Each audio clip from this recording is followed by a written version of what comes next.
Tuesday, the 11th of August 2020, 5:45 p.m. Article, Common Dreams, Jessica Corbett. Trump trade policies and mishandling of coronavirus pandemic have wiped out U.S. manufacturing jobs. Economist Trump's erratic, ego-driven, and inconsistent trade policies have not achieved any measurable progress, despite the newly combative rhetoric.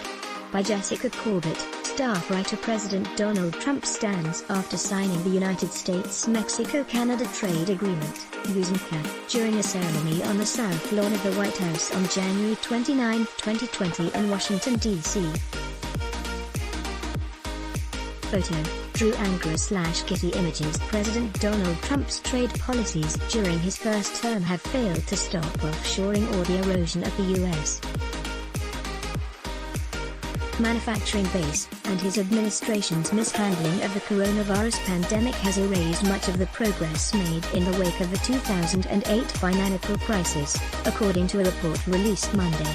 Unless steps are taken now to reform our trade policy, to curb dollar overvaluation, to eliminate tax incentives for offshoring, and to rebuild the domestic economy, there won't be a comeback.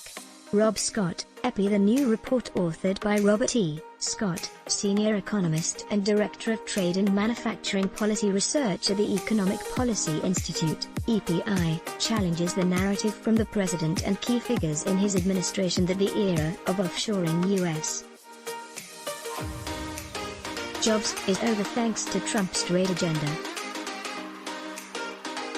In spite of claims from the Trump administration, Scott wrote, the United States has not begun to address the root causes of America's growing trade deficits and the decline of American manufacturing. Decades of trade, currency, and tax policies that incentivized offshoring, combined with an utter failure to invest adequately in infrastructure and good jobs at home, have contributed to growing inequality and an eroding middle class. President Trump's erratic, ego-driven, and inconsistent trade policies have not achieved any measurable progress, despite the newly combative rhetoric. On top of that, COVID-19, and the administration's mismanagement of the crisis, has wiped out much of the last decade's job gains in U.S. manufacturing, he added. Unless steps are taken now to reform our trade policy, to curb dollar overvaluation, to eliminate tax incentives for offshoring, and to rebuild the domestic economy, there won't be a comeback. Scott's analysis comes in the midst of an economic crisis triggered by the ongoing pandemic and follows recent remarks from Trump and Robert E. Lighthizer, the U.S. trade representative appointed by the president, suggesting that the administration's trade policies, such as the U.S.-Mexico-Canada trade agreement, USMCA, are helping American workers. The Trump administration has taken credit for reshoring manufacturing jobs, but the data show that isn't true. Nearly 1,800 factories have disappeared under Trump between 2016 and 2018, Scott said in a statement. Overall, Scott found, the U.S. has lost over 91,000 manufacturing plants and nearly 5 million manufacturing jobs since 1997. The country also experienced a net loss of plants every year between 1998 and 2018, the last year for which data are available. Scott's report lays out what the data actually show about the purported blue-collar boom under Trump. The U.S. gained roughly 500,000 U.S. manufacturing jobs from 2016 to 2019. But these gains are exactly on par with gains across the entire economic recovery period from 2010 to 2019, during which 166,000 manufacturing jobs were gained each year. On average, the 2016 to 2019 gains did not represent an improvement over prior years in that decade, and even the decade's overall gains had managed to restore only a fraction of the jobs lost in the prior decade. And recent years' manufacturing gains were abruptly wiped out by the COVID-19 crisis, with a staggering 740,000 manufacturing jobs lost this year. If President Trump wants to take credit for the job growth at the tail end of a decade of recovery from the Great Recession, then he must also own this collapse. thanks to his administration's mismanagement of the pandemic, including a refusal to organize an effective national response. The report notes that although data from June 2020 show an upswing in manufacturing jobs, more recent jobs data indicate that the nascent and partial recovery in manufacturing is at risk due to recurrence of COVID-19 in states that have reopened, including many in the South and Western United States. Additionally, the U.S. trade deficit in manufactured goods rose significantly between 2016 and 2019, Scott said. A country's balance of trade is the difference between the value of its imports and exports over a certain period of time. A country has negative trade balance or trade deficit if it imports more than it exports. In fact, the real U.S.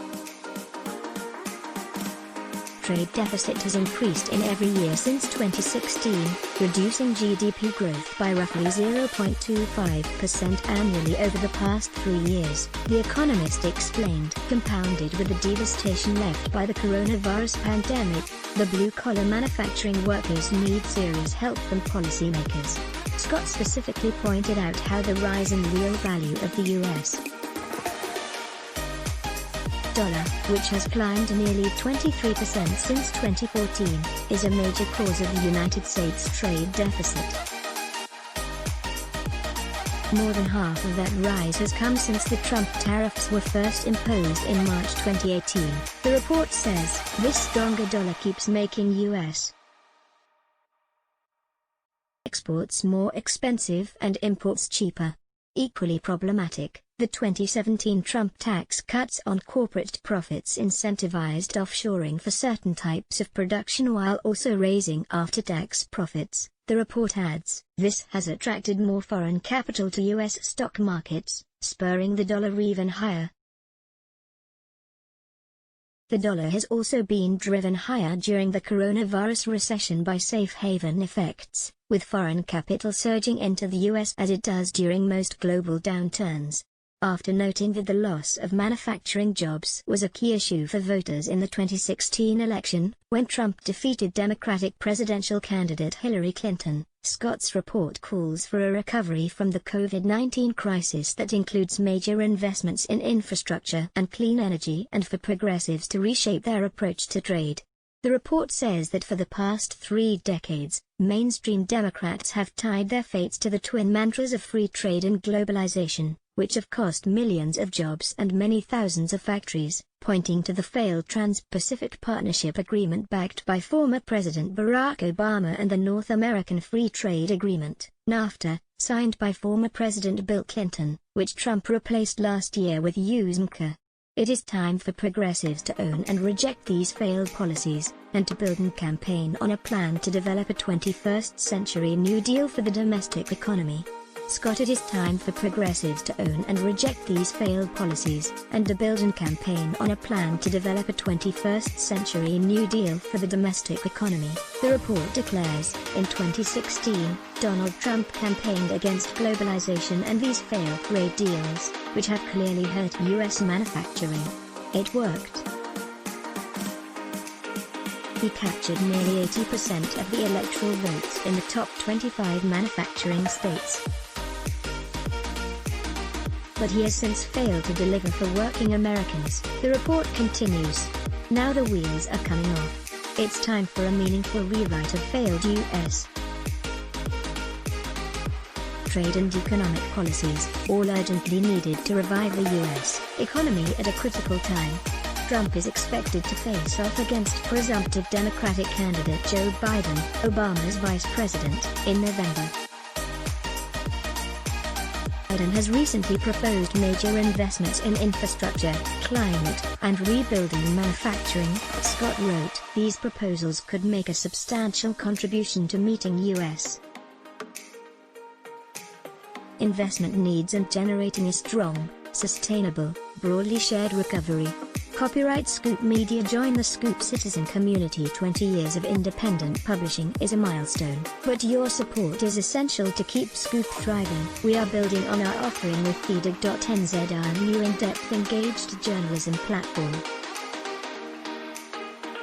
Now, more than ever, sustainable financial support of the Scoop Foundation for Public Interest Journalism will help to keep these vital and participatory media services running. Find out more and join us. Become a member. Find out more. Let's block ads. Why? Show your love for him. Click the link in description. Thanks for watching.